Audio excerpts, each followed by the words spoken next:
Tingnan natin kung matitake down nila ito. Pero nandito na 3v1 situation. Ayun na nga po ang I'm offended. Makakawala ba ito nga pong si Mer?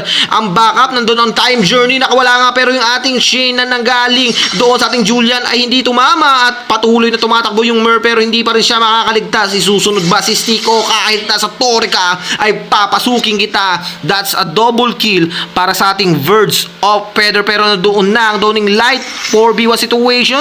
Circling Eagle si Den ay napasubo doon sa middle lane. Time journey kinasa. Ando doon ang mga kalmot, ang mga ngat-ngat ng aso na nagbumula kay Popolon Kupa pero si Marky ay tutumba roon. Sumakain pa nabigyan ng Circling Eagle. Downing Light kinasa. Tatlo ang pumasok sa kanya hanggang tower na yon at si Mer ay tutumba. Isusunod pa ba si Demonyo 667 pero yung ating Den nagwawala roon. Si Den ay tutumba rin sa apat na mga at ayun na ang Demonic Force Circling Eagle ikinasa pero tumalon. Uy, medyo pulado si Marky doon pero nabigyan na naman siya ng another kill. Ladies and gentlemen, walang alisan ang ginagawa rito ng mga Legions at talagang ayun ang ang matinding bakbakan ng mga boss madam pero si Stico mabilis na take down doon yung ating Den kumakasa. Ayun na nabigyan. Grabe ang sakit ni Birds of Feather. Downing Light kinasa na naman pero walang magiging casualty. Hindi masyado makapag-burst doon pero naipit na naman si Den once again. Chain ikinasa.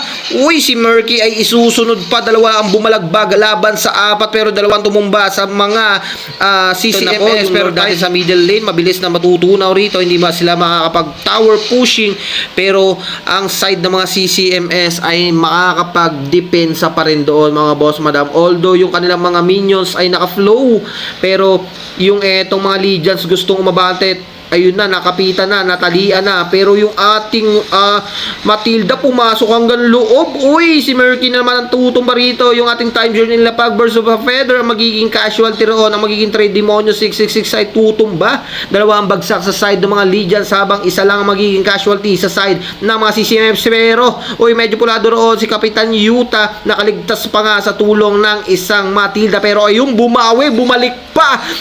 I'm offended na kuha dito si Warning. Yung ating time journey kinasa pero hinabol siya ng isang Matilda. Gusto nung tumalon pero hindi makakaligtas. Si Den pumasok hanggang torre.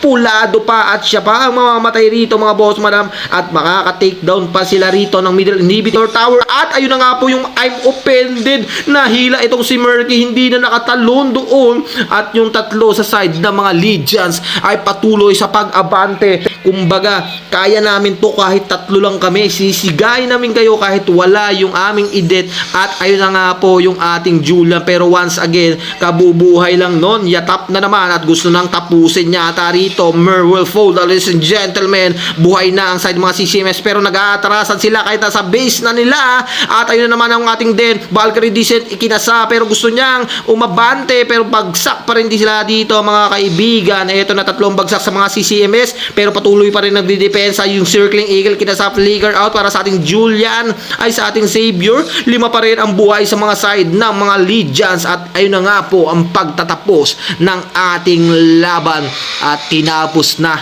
ng mga Legions ang yugtong iyon